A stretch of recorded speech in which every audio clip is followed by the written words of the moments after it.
Hi everyone. So let us today discuss about investing, basics of investing. And if you are a beginner or someone who has just started the investing journey, please continue watching on. So this is going to guide you towards your investing journey.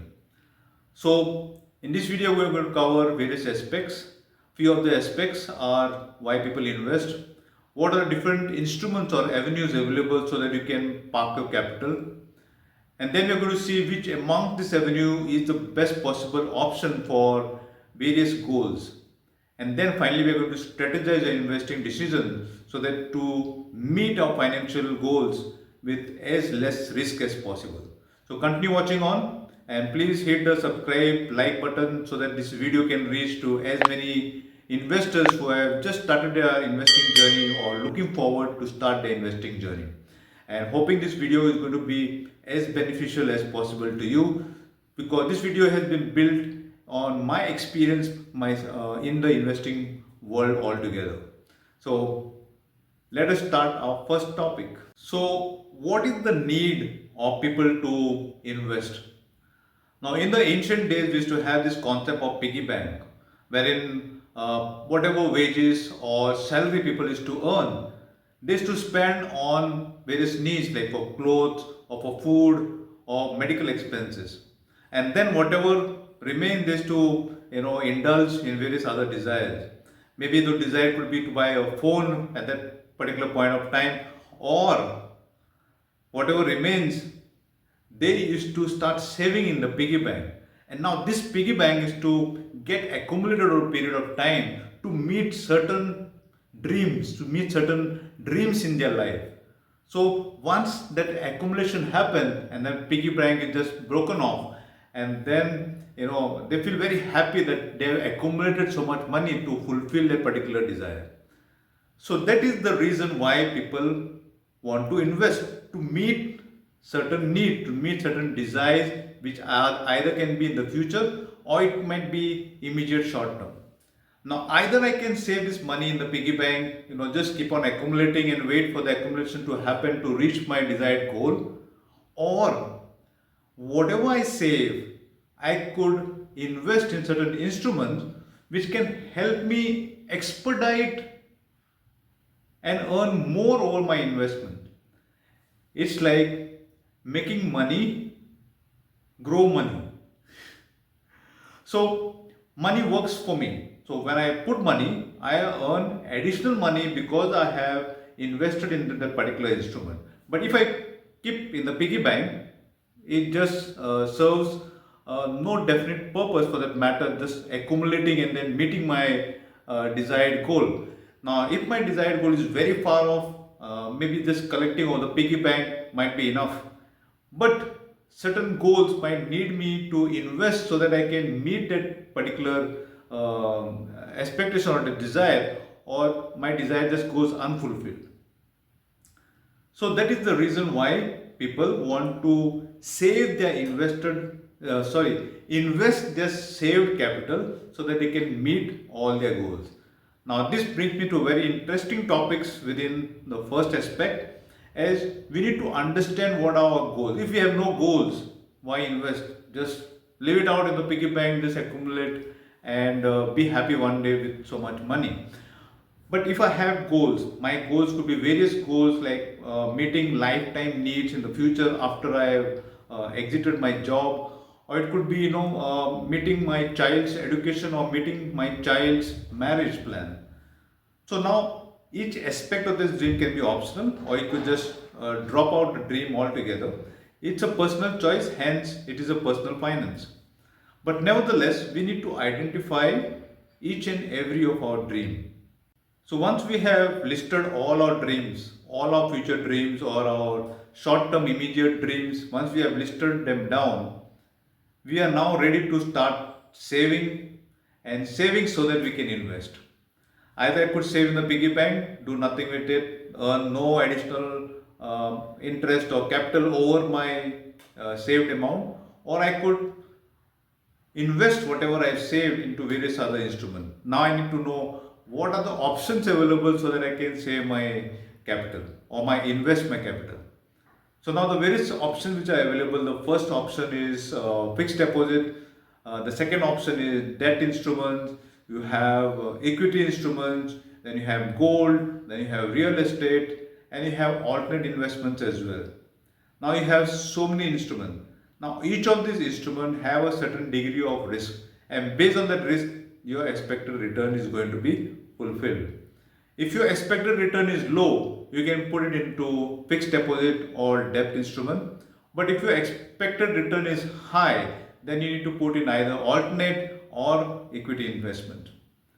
So now, if your goal is like immediate, for example, I want to immediately meet my child's education, you don't want to take a too risky approach, and hence investment in fixed deposit or debt is more suitable. But if I have my dream or my goal is very far off, 10 years and beyond, then I can decide on equity. So let me elaborate a little more on how to decide which instrument is most suitable.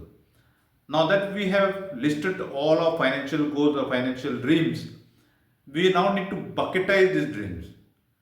We have short term dreams, we have medium term dreams, and we have long term dreams. Now my short term dreams fall in bucket 1, my medium term dreams fall in bucket 2, and my long term dreams in bucket 3. Now in bucket 1, for bucket 1, the duration for which these needs or desires need to be met are for a period of 1 to 3 years. If it is 1 to 3 years, it is in the short term bucket. If it is 3 to 5 or up to 7 years, then it's a medium term bucket. And if it is 7 years and beyond, then it is a long term bucket. So now I have bucketized my goals. Now based on this bucket, I now need to decide in which instrument I need to invest. If it is bucket 1, that means my need is immediate. I need to fulfill them within 1 to 3 years. So I can't take high risk. So I can't keep this capital into equity investment or alternate investment or even maybe gold. I can't take so much risk because equity or gold, the volatility is much higher compared to fixed deposit or debt instrument. So if it is bucket 1, that is short term need, I need to invest this capital into either fixed deposit or debt instrument.